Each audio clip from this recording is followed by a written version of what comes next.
consultor, porque a galera tá muito interessada em saber como é que é o dia a dia do consultor, porque as pessoas elas confundem, elas acham que o trabalho do consultor de investimentos ele é igual ao do analista.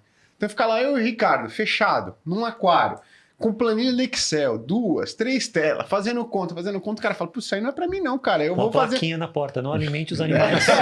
Eu vou lá e não consigo fazer uma conta no Excel lá de, pô, não sei o quê. Não, o cara faz um negócio super sofisticado, curva de juros e, cara, pô, reajuste de aluguel, locação.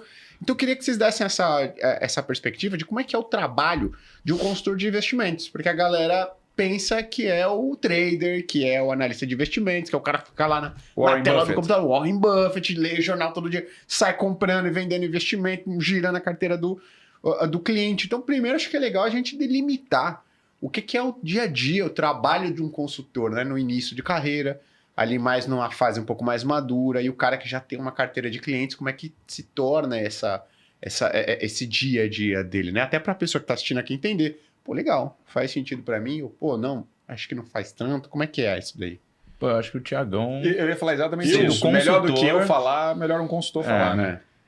Cara, é interessante você trazer isso, porque eu acho que quase todo mundo que quer se tornar consultor acha que vai virar um planilheiro, um economista, enfim, um cara voltado único e exclusivamente para números.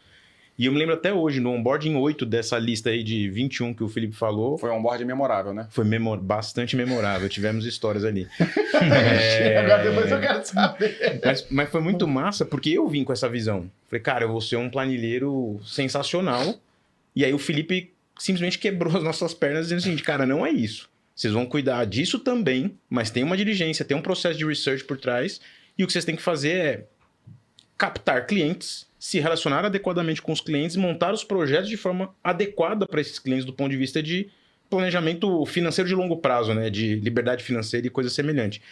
Então, eu diria que o dia a dia do consultor, ele passa por essas vertentes, ele passa por prospecção, ele passa bastante por relacionamento, você tem que estar conectado com o teu cliente, porque no final das contas, ele quer confiar em alguém. Uhum. E a gente se posiciona como essa pessoa de confiança, sem conflito de interesse, do modelo, etc e tal. Então, isso ajuda a gente a ganhar, conquistar a confiança do cliente e direcionar os investimentos de uma forma mais adequada para a estrutura dele. Legal. Então, eu diria que a gente tem uma boa divisão daquilo que é técnico e comercial, mas o comercial e relacionamento tem um peso muito importante. Legal. Até porque, né, se a gente for pensar hoje, dentro da Portfel, cara, tem um time de análise dentro da Portfel, tem um time de análise aqui dentro da Finclass, que eventualmente eu ia falar justamente isso.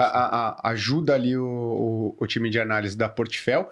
Então são, o quê? 20 pessoas, mais de 20 pessoas trabalhando full time nisso. Full time para escolher, diligenciar os melhores ativos, as melhores opções de investimento para cada perfil de cliente, né? Então não tem por que o consultor, que ele tem que ser esse ponto focal do cliente, trazer essa confiança e tudo mais, ficar gastando tempo com isso. Já tem 20 pessoas focadas nisso e é um trabalho escalável, né?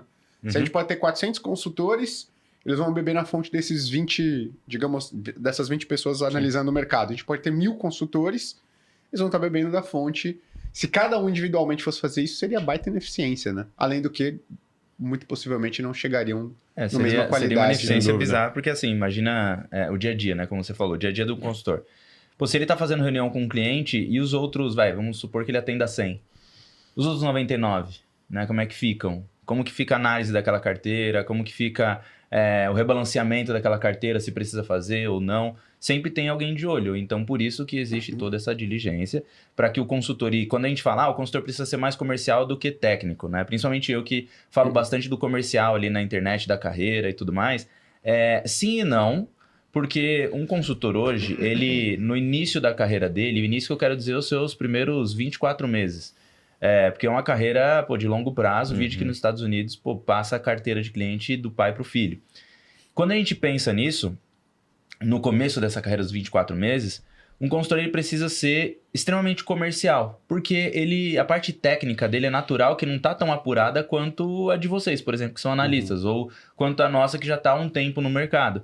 Né? Ele não tem isso tão apurado. Então, naturalmente, ele depende de uma instituição, de uma empresa que tenha essa diligência, que faça tudo isso, que tenha essas mentes mais técnicas por trás, para que ele consiga passar a mesma mensagem para o cliente de uma forma comercial. Então, o comercial, ele é mais fácil de se aprender porque, naturalmente, a gente pratica isso no dia a dia. Querendo ou não, se a gente está conversando com alguém, a gente já está sendo minimamente comercial. A gente está se vendendo para essa pessoa. Então, vender a gente já sabe. Por mais que eu saiba da minha carteira, e muita gente que talvez assista aqui sabe, porque, pô, assiste talvez conteúdos da Finclass, ou do Thiago, do Perini e outras coisas mais, por mais que saiba da sua carteira, é diferente você cuidar de carteira de 100 clientes. Então, por isso que nesses primeiros 24 meses é muito importante que essa pessoa apure o comercial dela, melhore, e isso a gente treina aqui incansavelmente, mentorias, acompanhamentos e tudo mais, para que depois essa pessoa vá também, né, tendo uma mentalidade até mesmo de contribuir para o ecossistema, né, de dizer, olha, eu vi isso daqui, o que vocês acham? E a gente vai criando cada vez mais pessoas e até mesmo fazendo com que um consultor, que muitas vezes começou numa área comercial, que é a do consultor, muitas vezes ele migre para dentro da estrutura técnica e fale, não, eu na verdade me encontro mais na estrutura técnica. Então até isso, um cara que começa numa carreira comercial, ele pode muitas vezes ir para a técnica. Até, né, a maioria das pessoas que vão para um analista, muitas vezes começa pelo comercial e depois se torna analista. Né? Dificilmente alguém, pô, já nasci analista. Né? Dificilmente isso acontece. Né? Então hoje na Portfel a gente tem esse começo de carreira e o dia a dia é muito mais comercial, já que era o que você queria saber também no dia a dia. Né? Perfeito. Eu quero trazer uma pergunta para o Thiago, porque o Gui colocou, você tem as fases, né? O Rick colocou agora os 2 primeiros anos, é um período que você ainda está muito mais montando a tua carteira de clientes. Então, pegar essa sua experiência, Thiago, e entender como é que fica este balanceamento, porque você colocou a prospecção e o cuidar do cliente, né? Nessa fase mais inicial, o quanto de esforço você colocaria aí? O quanto, se você pudesse dividir percentualmente, qual seria o percentual aí de esforço na prospecção e quanto ficaria do cuidar do cliente? Depois, para quanto vai? Porque obviamente vai diminuir essa questão da prospecção. E aí uma pergunta que me veio em mente agora é: qual é esse número de cliente que você entende que é até aqui que eu tenho que ter, porque passou disso, eu invariavelmente vou perder qualidade no meu atendimento, porque eu vou estar empilhando o cliente, só que o dia continua só com 24 horas. Sim, você sabe que não é uma pergunta super objetiva de responder, né? Mas vou tentar aqui. Eu acho que uma das coisas que você acaba gastando bastante energia, investindo bastante energia, é quando você tem o onboarding do cliente. Então imagina que você teve um mês que você captou, sei lá, 4, 5 clientes. Essa primeira fase te consome um tempo de você entender como é que está a carteira dele, o que você precisa fazer de movimentação, o que é possível fazer de movimentação, porque tem coisas que você tem, enfim, títulos que são travados ali, não tem liquidez, vai ter que levar até o vencimento, você vai ter... Tem muito cliente que vem com COI ou produtos muito ruins, e você precisa ficar fazendo as cotações ali semanalmente, talvez, de saída, para ver se aquilo é possível ou não. COI muito ruim, estou perplexo. Uma novidade para você, né? Estou perplexo. Então, eu diria que é mais a fase do cliente, talvez, posso estar enganado aqui, do que a fase do consultor. Então, você gasta mais energia nesse onboard no cliente com essa parte técnica de administrar a carteira dele ali. E aí, depois que esse cliente passa por esse onboard, aí você vai para um processo de monitorar ele mensalmente, lembrá-lo de fazer o aporte, fazer a monitoria do relatório, enfim, da performance da carteira. E eu tenho o costume, o Felipe fala muito de um livro que é o The $1 Million Financial Advisor, que é basicamente a bíblia do consultor de investimentos, na minha modesta opinião. E esse livro fala para você trimestralmente estar com o seu cliente. Então, eu tento fazer isso. Na medida do possível, você botar a energia de ir lá, falar de carteira também, mas entender, tem algum projeto de vida novo na mesa, tem alguma situação diferente do que a gente mapeou originalmente e ir monitorando isso.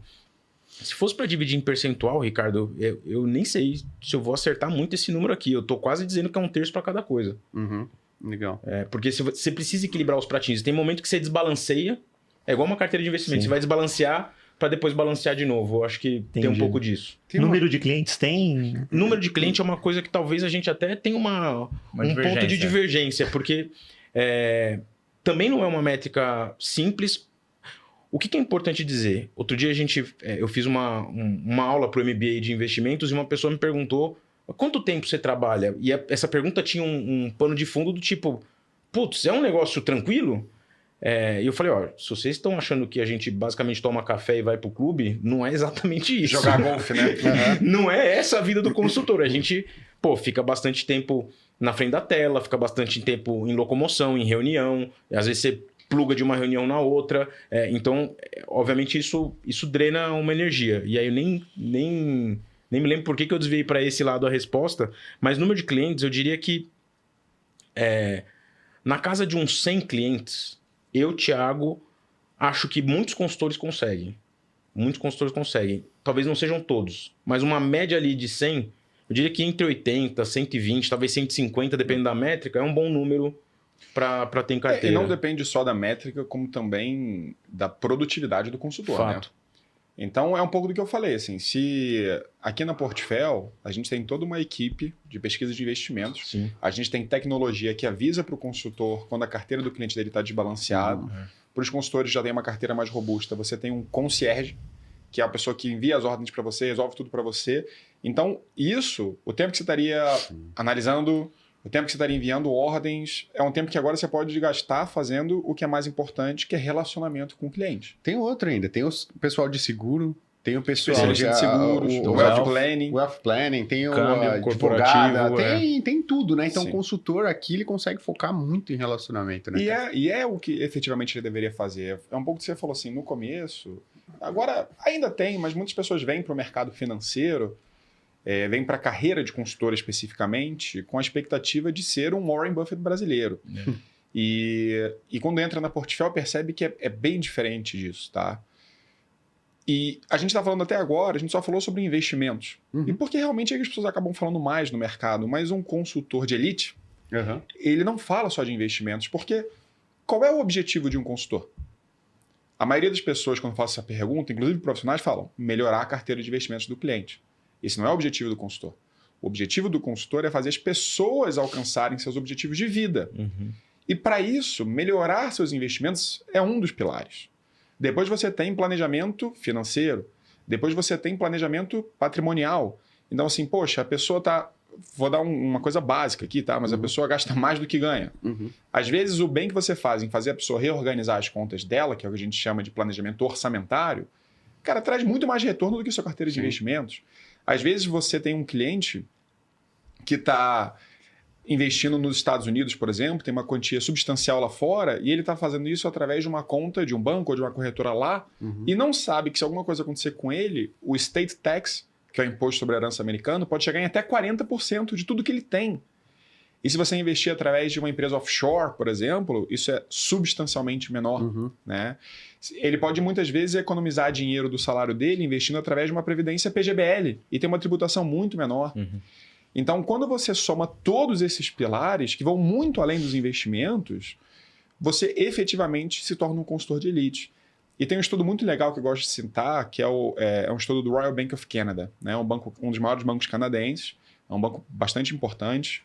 Ele fala que ele fez um estudo com clientes que analisava pessoas que tinham consultor financeiro por um período de 15 anos mais. E na média, quem tinha um consultor versus quem não tinha, falando de patrimônio, tinha 4 vezes mais patrimônio. Ou seja, quem teve um consultor durante 15 anos tinha 4 vezes mais patrimônio do que quem não teve um consultor. Se você analisar esse retorno, dá mais ou menos 9,5% ao ano a mais. Bizarro. E você vai falar, Felipe, então você quer dizer que um consultor melhora a carteira do cliente em 9,5% ao ano? Não. A carteira talvez seja 3%, planejamento financeiro 2%, a economia de tributos 2%. Tem um termo também de um estudo da Vanguard que fala do behavioral coaching, ou seja, o coaching comportamental. E vocês também lidam muito com isso com a base de vocês, né?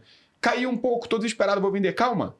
Será que realmente você precisa? Está na hora de aportar mais, né? Perfeito. Então existe uma série de frentes, né, que o consultor tem que atuar para fazer o cliente chegar lá. Perfeito. Então isso que é muito importante. Não se trata só de investimentos, se trata de um relacionamento comercial profundo e que às vezes vai até em decisões financeiras de vida. Tem cliente que me consulta para perguntar sobre mudança de trabalho, sobre se vai comprar um apartamento ou não.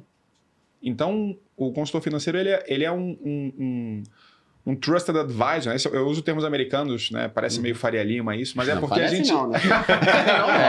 A gente literalmente tem um escritório na Faria Lima, né? Mas o ponto é que grande parte dos estudos vem de um mercado mais maduro que o americano. Sim. Então, esse papel do consultor de confiança, ele vai muito além dos investimentos. Ele é uma pessoa que você, caso aconteça alguma coisa com você, o nosso trabalho é fazer a sucessão para sua família. E, de novo, no passado a gente falava muito, beleza, para o cara que tem 100 milhões, funciona, o cara tem 50 milhões. Não, a Portfólio se propõe a fazer isso para quem tem mais de 100 mil reais. Perfeito. Óbvio que as ferramentas de planejamento patrimonial mudam. Não é todo mundo que vai ter uma offshore, uma holding, mas você tem seguros, você tem previdências que são benefícios, podem trazer benefícios, se bem estruturados, muito grande para a família das pessoas. E detalhe, né? Você tá vendo aí e fala assim, pô, beleza, que um consultor sabe de tudo isso, eu não sei absolutamente nada. Mas é para isso que a gente tem a formação. Sim. Pô, não é todo mundo que chega aqui sabe de planejamento tributário, sucessório, pô, carteira de investimentos, perfil, suitability. Não é. Diria que a maioria das pessoas, né, que entram na formação de consultor de elite não sabem sobre isso. As pessoas que decidem fazer a transição de carreira não sabem sobre isso. Se soubessem, provavelmente já estariam em algum lugar aí, porque esse mercado cresce bastante, né? Então, o objetivo de criar a formação do consultor de elite foi isso do Felipe, né? Do pessoal da Portfólio lá atrás. Cara, tem muita demanda por esse tipo de trabalho, mas não tem força de trabalho capacitada para isso. Então a gente vai fazer o quê? A gente vai capacitar essas pessoas e a pessoa que se formar no consultor de elite, ela já pode fazer a entrevista aqui na Portfólio, não? Ela tira o CEA e já faz a entrevista aqui na Portfólio, não é isso? É exatamente isso. Então, ela tem alguns outros critérios da CVM, como ter a reputação ilibada, sim. não ter processos que te impeçam de atuar no mercado financeiro. São coisas básicas, né? São coisas assim, não roubei, não dei golpe financeiro, não tô sendo procurado pela Interpol. Não sou pai de nenhuma pirâmide.